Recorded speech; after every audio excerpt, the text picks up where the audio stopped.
আরে তুমি আমার মারতেছো কেন? আরে কি ব্যাপার, তুমি আমাকে কিছু বলছো না, শুধু শুধু কেন মারতেছো?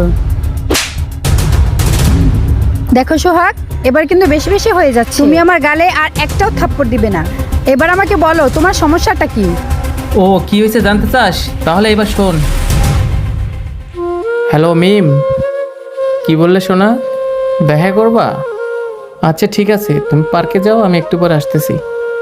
হ্যাঁ হ্যাঁ, আমার বেশি সময় লাগবে না, এই যে ধরো 20 মিনিট। আঙ্কেল আঙ্কেল আরে কে তুমি? আঙ্কেল, আপনি আমাকে চিনবেন না। আপনি প্লিজ আমার আম্মুকে বিয়ে করেন না। আরে কি বলতেছো তুমি এসব? আমি তোমার আম্মুকে কেন বিয়ে করতে যাবো? আঙ্কেল, আমি জানি আপনি প্রতিদিন আমার আম্মুর সাথে দেখা করেন। আমি শুনছি আপনি আমার আম্মুকে বিয়ে করবেন। আর আম্মু, তুমি এসব কি বলতেছো? তোমার আম্মুর নাম কি বলো দেখি? আঙ্কেল, আমার আম্মুর নাম মিম। আর তুমি কোন মিমের কথা বলতেছো? দেখো তো এই ছবিটা, এটা নাকি? হ্যাঁ আঙ্কেল, এটাই তো আমার আম্মু। আঙ্কেল, আপনি যদি আমার আম্মুকে বিয়ে করেন তাহলে আমার আব্বুর সেবা যত্ন করবে কে? তোমার আব্বুর সেবা যত্ন মানে? কেন, তোমার আব্বুর কি হয়েছে? আঙ্কেল, আমার আব্বুর প্যারালাইসিস হয়েছে, 3 বছর ধরে খাটে শুয়ে আছে। এখন যদি আপনি আমার আম্মুকে বিয়ে করেন তাহলে বলেন আমার আব্বুর সেবা যত্ন করবে কে? এখন যদি আপনি আমার আম্মুকে বিয়ে করেন তাহলে তো আমি মা হারা হয়ে যাব। আর 2 দিন পর আমার বাবার সেবা যত্ন না পেয়ে বাবাও মারা যাবে। তখন তো এই দুনিয়াতে আমার আপন বলতে আর কেউ থাকবে না। তখন আমি কার কাছে যাব? আচ্ছা আচ্ছা আম্মু, কান্না করো না তুমি।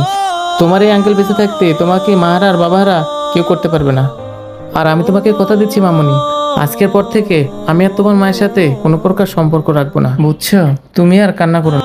সত্যি বলতেছেন আঙ্কেল? হ্যাঁ মামনি, আমি সত্যিই বলতেছি।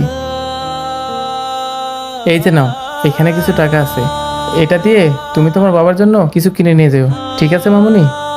আর তুমি চিন্তা করো না মামনি, তোমার এই আঙ্কেল তোমাকে কথা দিচ্ছে না, সে কথা আমি রাখবো। ঠিক আছে, তুমি এখন বাসায় যাও। আচ্ছা আঙ্কেল, ঠিক আছে। হ্যাঁ যাও। আজকে ওর সাথে দেখা করে নেই। ও আমার সাথে এত বড় প্রতারণা করতে পারলো? আমি তো ওকে মন থেকেই ভালোবাসছিলাম, কিভাবে পারলো ও আমার সাথে এমনটা করতে? আজকে ও আসুক, আগে মজাটা দেখাইতেছি। এবার বুঝতে পারছস কি হয়েছে? তোর কি একটু লজ্জা করে না? ঘরে তুই স্বামী সন্তান রেখে আরেকটা ছেলের সাথে সম্পর্ক করিস? আরে আমি তো তোকে মন থেকে ভালোবাসছিলাম, তুই কি করে পারলি আমার সেই মনে তুই আঘাত করতে? আরে সোহাগ, এবার তুমি চুপ করো, তুমি অনেক কথা বলে ফেলছো। তুমি জানো একটা মেয়ের অনেক সকাল রাত থাকে, অনেক